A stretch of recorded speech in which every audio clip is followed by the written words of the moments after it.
10 platinum trophies in 10 days. It's been done before, but not like this. My set of rules is designed to make me fail. The first one being, I have to get top 50 on the fastest achievers list for at least 5 of these games, or else I fail this challenge. Secondly, no shovelware. Why would I do that to myself? And the games have to be at least 6 hours long. However, I am allowed one game that's less than 6 hours to save myself, and one game has to be co-op, and it can be less than 6 hours long. I have to platinum a new game, and I have to platinum a game that doesn't have a guide. The games that I chose for this challenge, I chose on purpose to make things as awkward and as unobtainable for myself as I possibly could. So let's jump into the first game, which is going to be Infamous First Light. This game is a DLC that became a game where you play as Fetch, and it takes place before Infamous Second Son. According to PSN Profiles, it's a 4 out of 10 difficulty, 1 playthrough, and it takes 10 hours. But I'll be the judge of that. Generic story trophy unlocked. After playing around with my new Pew Pew powers, I decided to tackle the side activities, such as the Lumen races, Lumen in general, scattered all around the city. Lumen is how you upgrade Fetch in this game, by the way. My favourite collectible is a graffiti, because you need to use your controller and wave it around to do it, fetching me the trophies for the graffiti and the Lumen placed around the city. Hey, there we go. I don't think that's the last collectible type though. Yeah, okay, it's not. We've still got an unknown. That is most of it done, to be fair. And I think all of that was under an hour as well, so not bad in terms of progress at all. The story for this game is really short, so let's quickly go over it. There's this guy, Shane, and he's bad. He takes your brother, Fetch gets angry, story trophy, ding. At this point, I unlock the final collectible type, which are the drones, and upon destroying the last one, I get the final collectible related trophy. Back to the story, which by the way is only about an hour and a half long. A hacker helping us is now all of a sudden dead. With the revelation of this discovery, Fetch explodes all over the place again, and this gets us the next story related trophy, ding. And now we're at the end of the story. To be honest, I wasn't in the mood to fight anyone, so I just ran through the area. Oh, and would you look at that? We caught up to Sean, and now it's time to face off against him. Faith somehow manages to channel the Force and then use it to kill him. It's a bit strange, but I guess we take it. With that so-called story done, it's time to move on to the biggest part of the Platinum Trophy, the arenas. The goal here is to just rack up points to unlock the arena-specific trophies like so.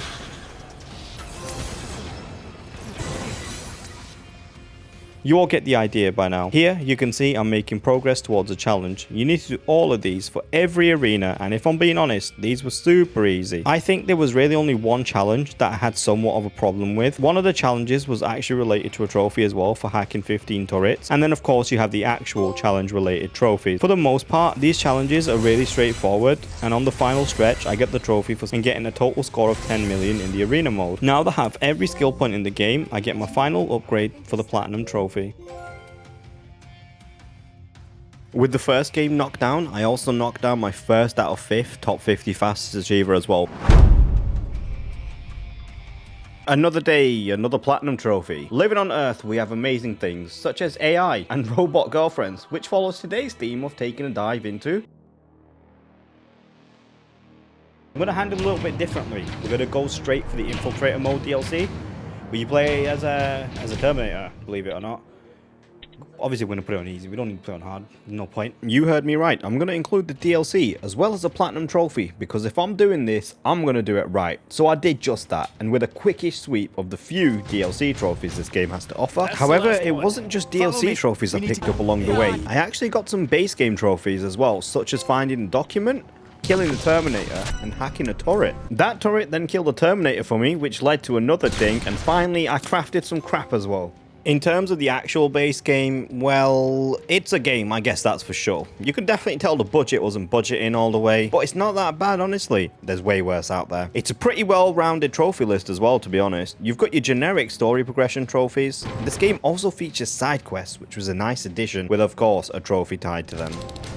The game even has a lockpicking mechanic, which was a surprise to me, and a variety of areas to explore. There was this trophy for lockpicking this door connected to absolutely nothing. I'm not sure if it's a reference to anything. There isn't much enemy variety in this game, but being so low budget, I guess it's to be expected. The T-47 was by far the best enemy, and you get a trophy for taking it down too. Other than that, it's honestly pretty much it. There's this sick final battle here where you have rocket launchers and epic final stands against the Terminators, and just when you think all hope is lost, Skynet is shut down for good, and you guessed it, you're rewarded with the sweetest nectar of all, a gold trophy followed by the platinum platinum. No problemo indeed. For this game, I ended up the second fastest achiever, missing out by only 2 minutes. This one kind of stings, honestly, but that's 2 out of 5 done for the challenge. Let's go.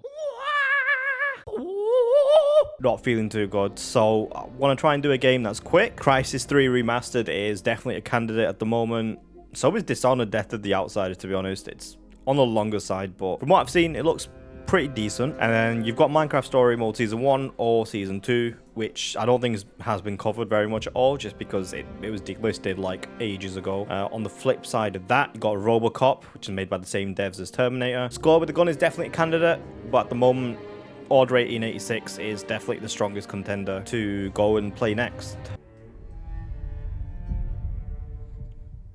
I did end up going with the Orgy 1886. Wow, that's a lot of them. I'm sure borderline everyone is familiar with this game, so don't worry. It won't take long and we can get to the juicy games after this one. Oh, hey, look, another lockpicking mechanic. Who'd have guessed it? I can't lie, I made a massive oopsie with this game. I wanted to land on the fastest achievers board, however, this happened. I accidentally unlocked a trophy which set off the timer for the fastest achievers. You see, in the Order 1886, every trophy is miscellaneous, and I believe only one trophy for finishing the game. So if you're careful, you can just delay the trophy unlocks for about 2 to 3 hours into the game, therefore lowering your overall completion time. It sucks, but these things happen. It would have been nice to get 3 in a row, but it's also one of the most fun parts for me about chasing the fastest achievers for games. It had some amazing set pieces like this fight here and infiltrating the Zeppelin, although no one said anything about doing it successfully. It's a very linear and simple game with no selectable difficulty setting, and it offers an easy dopamine boost with its trophies. It's got great graphics and has some nice weapons like this Tesla gun here, but it stops there. It's a great example of a game that doesn't need to be flashy to be good. With all of that being said, let's finish it off here with that sweet platinum trophy.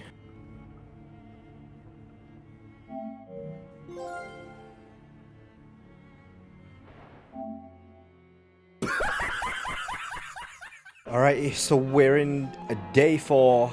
It is just after midnight.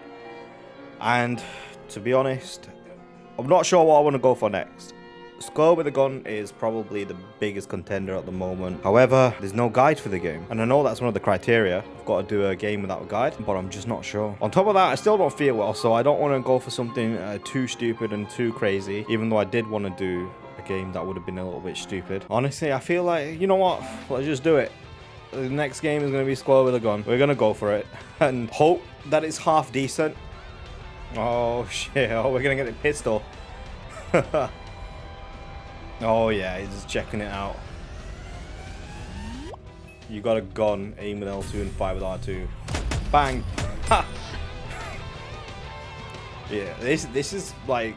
Actually, it's not on level with Goat Simulator. It's actually more stupid. Oh, shit. We can go do a takedown.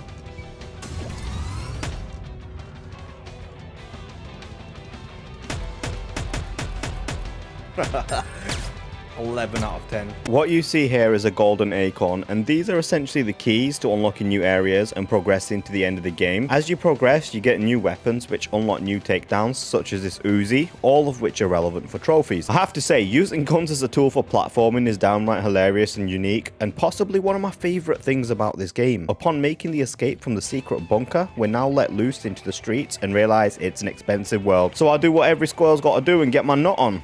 Nobody said anything about making an honest living though, even taking it as far as stealing phones. But things aren't all bad. With all the hardcore nutting that I've done, I can finally afford the sports car.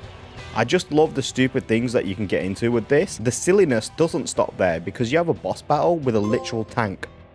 From there, you become the hottest celebrity in town to doing whatever the hell this is on the pole and getting paid in nuts for it, which is fitting. This game really just does not care, and I'm here for it, right down to the trophy names like Yippee-ki-yay Mother Nutter, turning a naughty squirrel into a nautical squirrel for unlocking the boat, a boat that you can do drive-bys on while you're a squirrel. I can see why this game rivals Goat Simulator for some people. The final area in this game is this water park, which I feel is fitting for the level of stupidity. A new area means more antics to get into, like taking a live rocket for a joyride in order to get a trophy. And it's a free way of getting transport as well, I guess, with an explosive ending. After 42 golden nuts, you can finally become the flying squirrel. I also get the sniper rifle, which gets me the trophy for performing all the takedowns, doing an absolutely disrespectful and diabolical move in style. It's quite the way to unlock a trophy, folding the agent like a pretzel. You can even quickscope nuts, which is absolutely nuts. Just because the final boss is defeated though, that doesn't mean we're done here. Come on, please tell me I got them all. Oh yeah. Whew, I'm glad I got that first try, because if you don't, you need to go and do the last boss fight again. Perfect score in the credits minigame. I then go and unlock the platinum in the most Squeal with a Gun way possible by shaving a head with a drone piloted by a squirrel.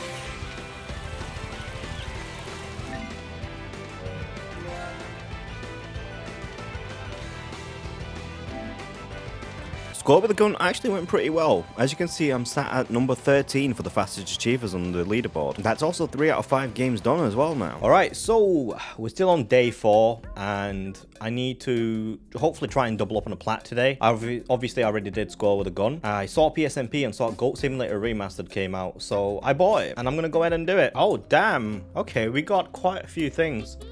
So we got the book to school one here. Not here. Damn, I can't even get to it. There we go. That one's a mobile DLC apparently. So yeah, I feel like it's only right that we oh shit, there's a lot of collectibles. Top right corner, look at that. 32 in Goat Z, 30, 31, 10, 20, 30. I feel like it's only right that we go back to where it all started. We've got to. It's got a goat wheel. You're coming with me. Oh shit, what the hell? Hang on a second. You're coming with me. Whoa, what the fuck happened to his neck? Get on this treadmill. Hey, cardio kills you games. Bounce. Is that it? Yep, that it is. Hey, around the world in 5 trampolines. Give me the toast. Oh, shit. Hang on.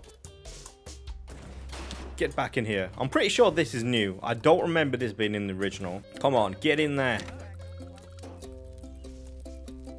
Oh. Oh, shit. So, that's pretty sick. I am bread. Are you bread? I guess I am. Lickety lick. Oh, shit. No.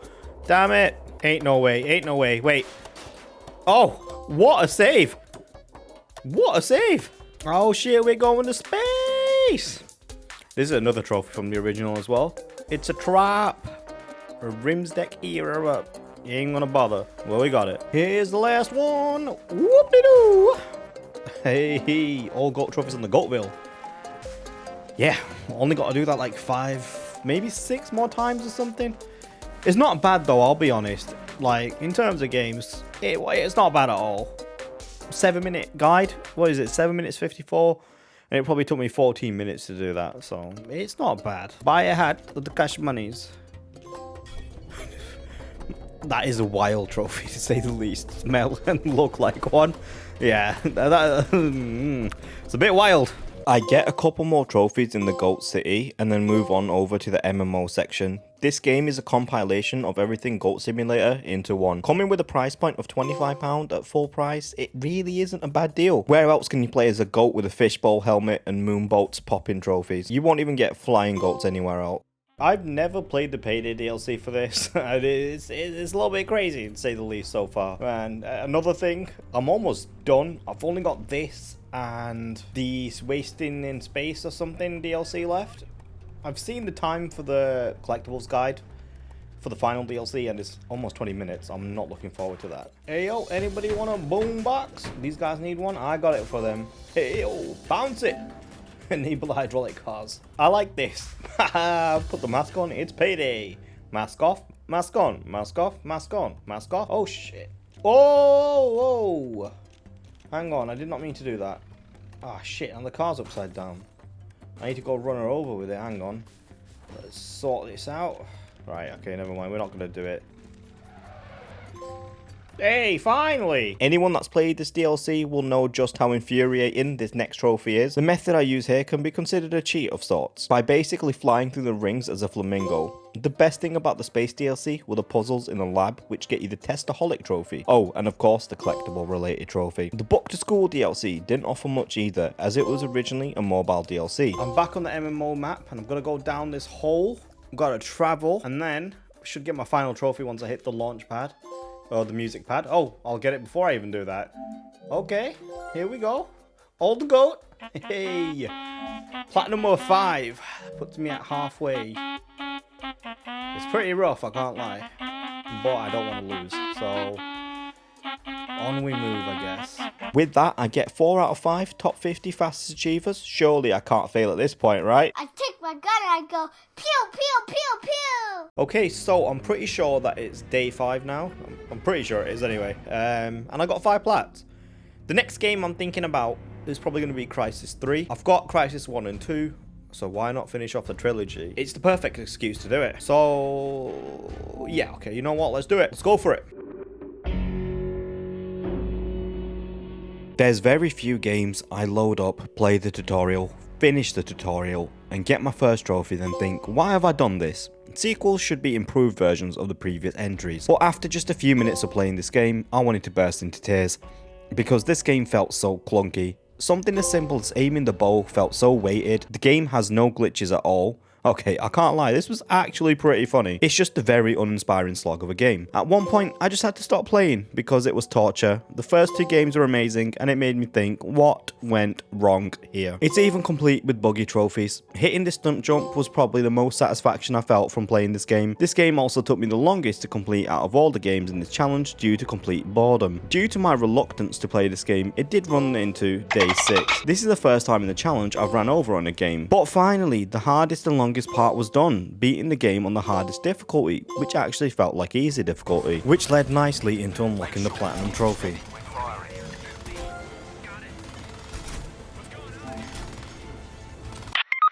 Come day 7, I didn't play anything at all and made no progress on any games. This was going to be a massive setback, but I had a challenge to complete, so let's move on to day 8.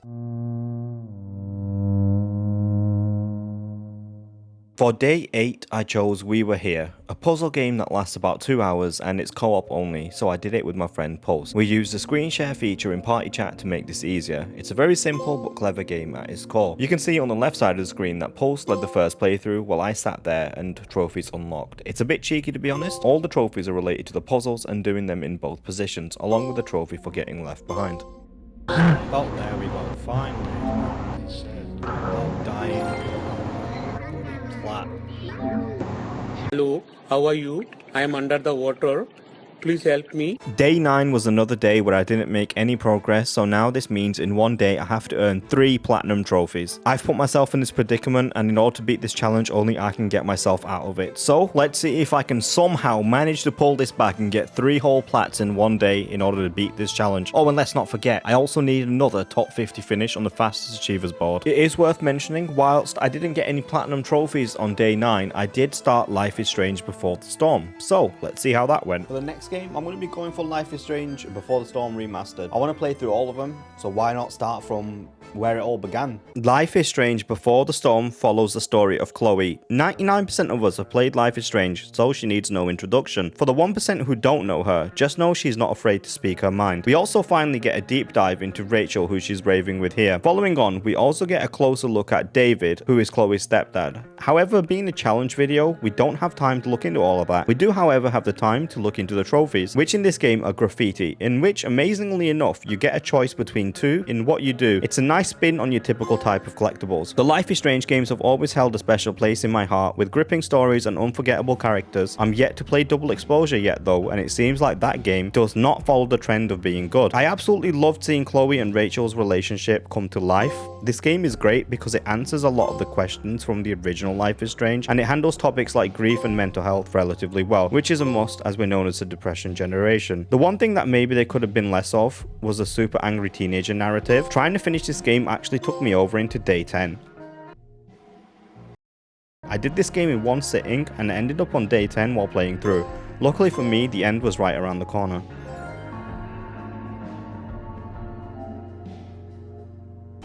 I'm going to be a bit cheeky and do the Doom 1 and 2 collection on PS4/PS5. With the PS4 version because I've done the PS5 one already.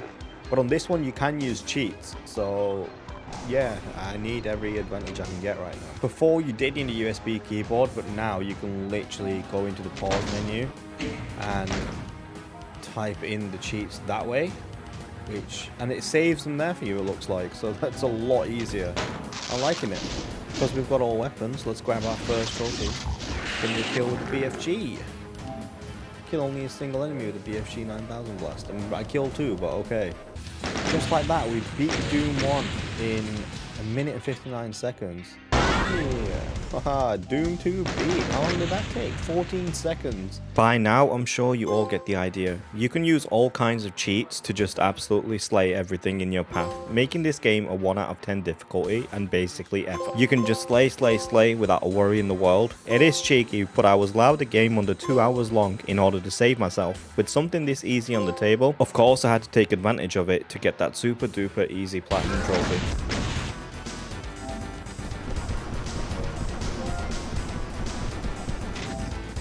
The final game of this challenge is Wolfenstein The Old Blood. I wanted to end this off with a bang. I love how you can play the levels from the original Wolfenstein for trophies. In this game you have your story trophies, of course the perk related trophies, and the collectibles. At this point, every game in the Wolfenstein series is considered a timeless classic, and it's easy to see why. A game where you can take it easy and use stealth to every advantage you have, or take the battle to enemies with explosive combat. After beating the final boss and the final mission on the hardest difficulty and getting the respective trophy for doing so, the actual difficulty lies in the challenge mode, which is a platinum stopper for most people. Oh, quick. Yes, okay, let's just salvage that. Salvage that. Come on. Who's next? It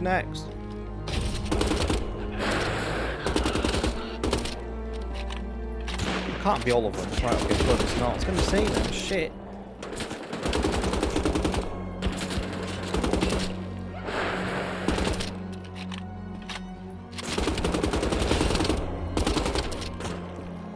Honestly, this guy might be it.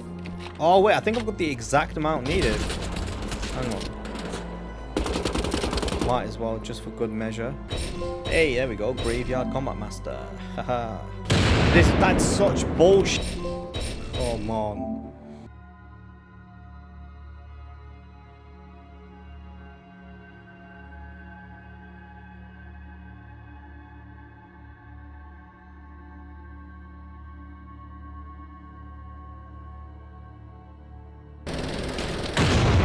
What? Oh my god. Okay. Is that enough? Oh, let's go. Okay. What?